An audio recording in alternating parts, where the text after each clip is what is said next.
Welcome back. You are listening to the Mario Mukonda Show on Salam Media. And today we are talking about introducing solids to your little one. Introducing solid foods is one of the most exciting and messy milestones of your baby's first years. There's a whole world of flavors to discover and explore, and starting solids is the first step. So, joining me on the line is a parenting coach and international speaker, as well as author, Andeline Selferson, and also the founder of Munchkins. And also joining me to talk about the diet side of this is a registered dietitian, Faiza Leher. Good morning to both of you. Good morning. Assalamu alaikum, Mariam. How are you?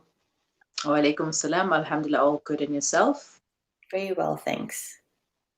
How are you today, Andeline? I'm doing very well, thank you. Very well. Thank you.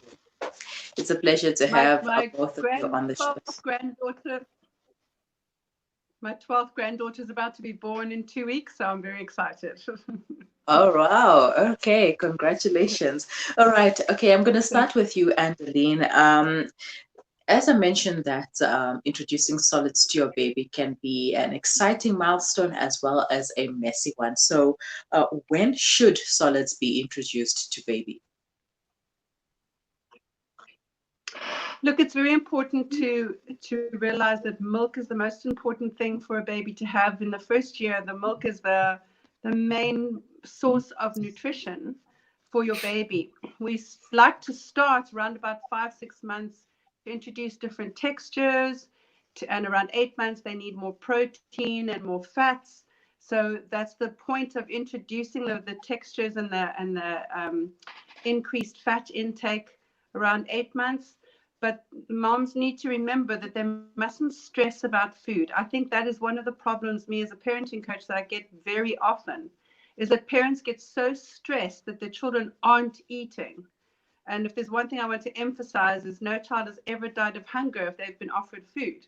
So we need to really relax when it comes to food. And when you're introducing it, it's literally an introduction. It's not force feeding. It's not shoveling. It's a fun time. They need to feel it. They need to experience it.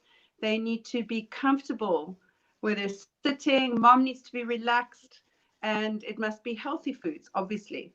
And I know some people have spoken about or understand baby-led weaning, where you just give the solid food and let the child experience the texture. Some people are totally against that. I like a bit of a mixture. I like to say that if you're feeding them butternut, then cut some of it in pieces for them to play with, and you puree the rest and feed that, so that they get food in, but they're also feeling and experiencing the different textures of the food, so that they can put it in their mouths themselves as well, while you're busy spoon feeding from the side.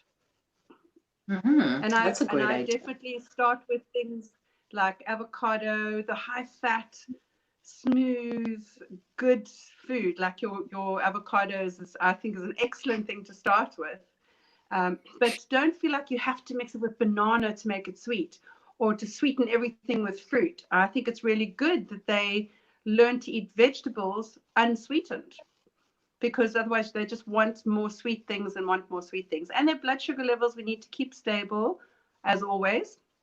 So I like to encourage moms to start with green stuff and just let the child experience it and have fun. Mm-hmm. And Faiza, does introducing solids too early have an impact on future eating habits? Introducing solids too early can have a detrimental impact on baby's future eating habits. So as Anneline said, you want to start with those vegetables that are not very sweet, and try not to sweeten the food as much as possible. So babies don't need any salt and don't need any sugar in that first year of life. So they need to experience fruits and vegetables just the way they are, boiled or slightly steamed, soft or slightly mushy. and no fat needs to be added, no salt, no sugar, so that baby is still taking in enough milk, but just being introduced or having a taster of different vegetables, different fruits, different proteins as the months pass, as they get closer to one. Mm-hmm. Uh, and Aline, are there any signs that baby gives to show that they are ready for solids? Usually when you find that their normal milk intake, they're suddenly not satisfied as long as what they were before, going from one bottle to the next. Or they start waking up more frequently at night. They've been sleep trained. We love sleep training children, letting them sleep through the night because their digestive systems need to rest. That's why we call it breakfast. We're breaking the fast. So they don't need feed through the night. So when they suddenly around 5.5 months start waking up more often through the night, then that's the good time to start with egg yolks, avocado, sweet potatoes. The orange and the green vegetables are very good to start with. Mm-hmm. All right. I know that some parents would be starting off their kids with solids or with biscuits, things like Mari biscuits, and be like, okay, no, it's a good way to start. But okay, I don't know if Faiza, you can touch on this part of the topic. What foods are good to start off the kids with? Because obviously the Mari biscuits and stuff are not considered as healthy for kids. So foods that you don't want to start with is anything that has been processed or anything that has sugar or salt added. So you want to go with fruits and vegetables that are as least processed as possible. And also taking in mind if there's a family history of allergies. So you want to introduce those foods one at a time, and also watch for any allergic reactions that baby might have, maybe a bit of a skin rash, maybe a bit of a runny nose, or a upper respiratory, bit of coughs or sneezes, would all be indications of baby being allergic to a food. So what you would want to start with is any vegetables or fruits that are not naturally sweet. So you can start with a little bit of avocado, a little bit of sweet potato, a little bit of Hubbard squash, or things like that, and progress as baby becomes more keen and as baby needs more, or shows you that baby is more ready to add a little bit more onto that. So you don't want to also move too quickly, bearing in mind that baby still needs to be drinking enough milk to sustain them, and to help their growth as they get and as they grow older. Mm-hmm. And Lena, I saw you shaking your head there, saying no. So what do you think about the Mari biscuit diet?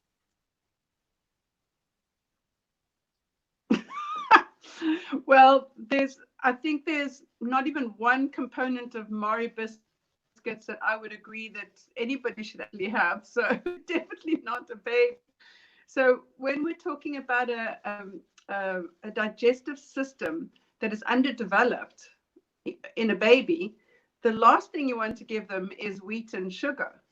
And that's basically what Mari biscuit is. It's refined flour. Your baby doesn't have an enzyme to break down those complex until they're almost 2. So they can eat it, but they're not digesting it properly. Therefore, their body is not benefiting from anything in there. So what is the point? And it can cause, some kids will have a reaction, cramping, bloat. So if you're getting a lot of gas, it's a good idea to maybe check out if there is a problem with the refined carbs that you're feeding them. Mm-hmm. And what does it do to the digestion of the baby? Sorry, the digestive system.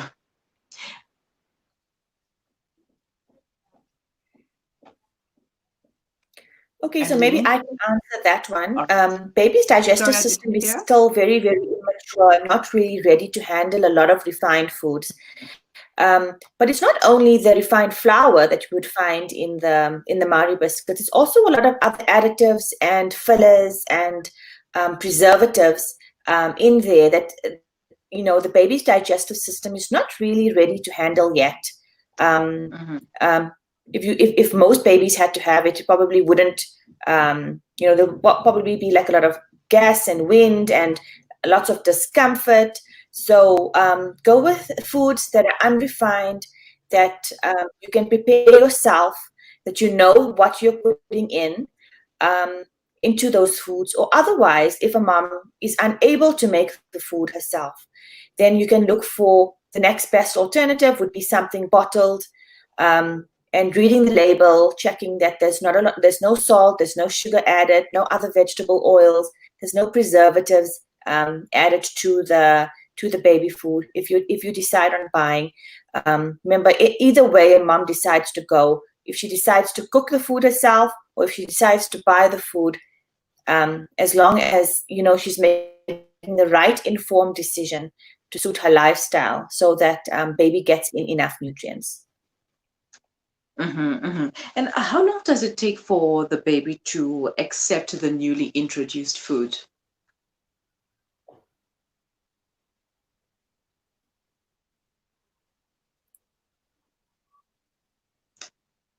Faiza, can you hear me? All right, the network is not great once again, but let's see how we will continue with this. Andeline, we've lost Andeline already. Faiza, can you hear me?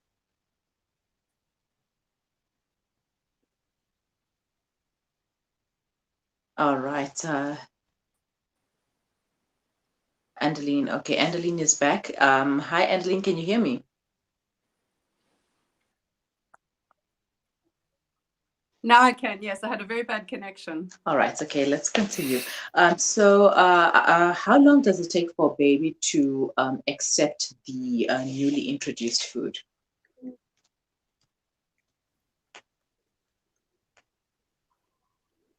How long does it take for a baby to accept solids? Is that what you asked? Yes. I've had some babies take to it like a fish in water. They just love the sensation and the textures.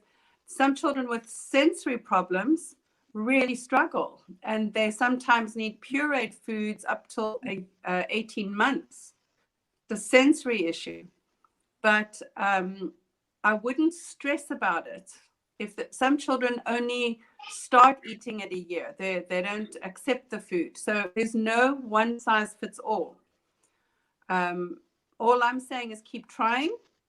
And if your baby doesn't like it, then wait, try something else. But don't think you need to compromise and do something sweet to just try and get them to eat something.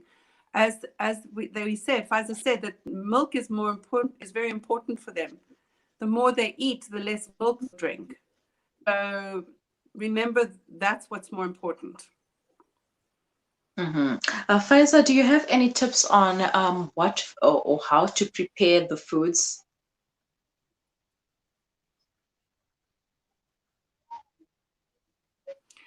If you've got a pressure cooker, that's great. You can steam vegetables, you can roast them, and then you can puree them and put them into ice trays and freeze them.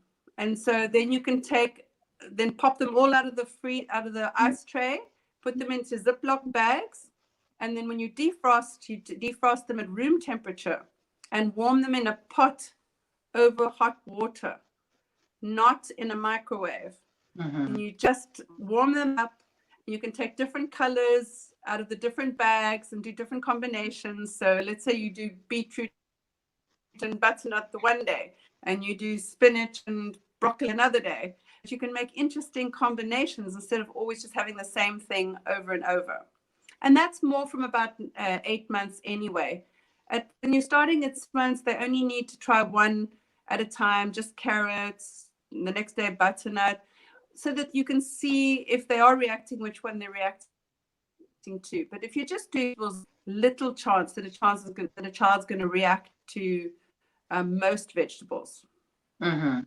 I read somewhere that when kids or babies see the adults enjoying their foods, they're more likely to accept the introduced foods as well. Is there any truth to that?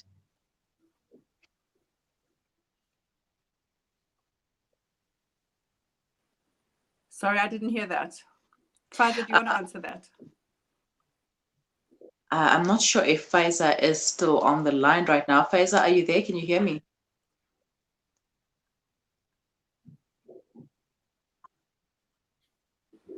Gosh.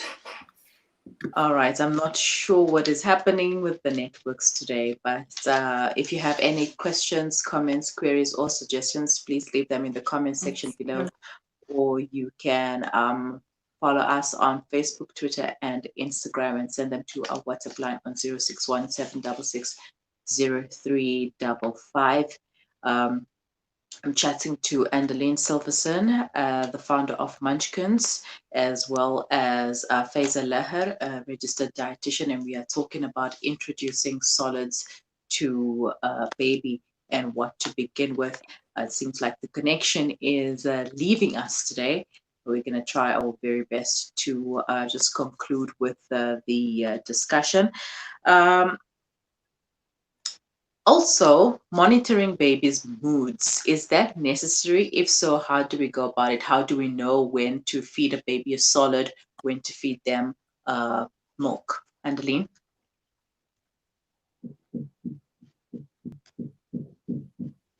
I didn't totally hear you. Can you repeat that?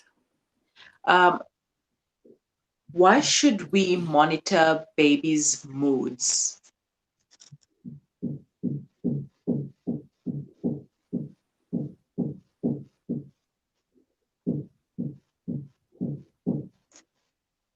All right, I see. Maybe I can help you there, Miriam.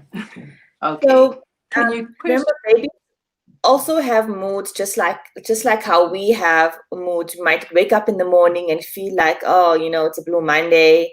I'm really not, today I'm really not feeling it. I don't feel like eating, or I'm really not, in the mood of drinking coffee or having a yogurt. So babies are the same. They wake up and they might just have woken up on the wrong side of the cot, if you could say that. And if you want to be successful at feeding baby solids, you want to wait for a time in the day when baby is most responsive, most alert, happy, relaxed, not fidgety or crying or feeling irritable. And, they could have also had a bad night. Sometimes we have bad nights. So they could also have bad nights and then wake up in the morning just a little bit more irritable than usual. So it's important for the caregiver or the mom or the dad to monitor these feelings, see what baby's doing. Perhaps wait until the mid morning, after the mid morning nap or the afternoon nap, maybe to give baby solids on that day. And if on that particular day baby doesn't have any solids, that's fine, because remember, we're still relying on milk even until Mhm, 11 to 12 months, until we add a little bit more protein and stuff. So every now and then, if there's a day when baby's really not in the mood of eating, no problem, we'll put the food aside for later, or otherwise we'll try tomorrow. mhm, Really. So we're going to get there. We also don't want baby to feed off anxiety or stress from the mom. If mom is feeling, oh, my baby's not eating, she's feeling stressed and anxious about it, the baby will feed off those feelings. And that's also one of the factors that initially contributes to picky eaters. mhm. So, if baby's not feel like eating today, perhaps leave it for tomorrow or a little bit later, and try and make sure that everybody in the feeding process is happy and relaxed when foods are introduced. Mhm. All right. Shukran so much for your time, Faiza. We're going to leave it there because of the network issues, not so great. But thank you so much for your time and for joining me. And Andeline, if you can hear me as well, thank you for joining me and have yourselves a lovely day. Assalamu alaikum. Assalamu alaikum. Thank you, Miriam. That was Faiza Leher, a registered dietitian, as well as Andeline Salperson, the founder of Munchkins, as well as an author and international speaker. And unfortunately, the networks got the better of us today, but hopefully moving forward, we'll be able to work more efficiently. Do stay with us. We will be right back.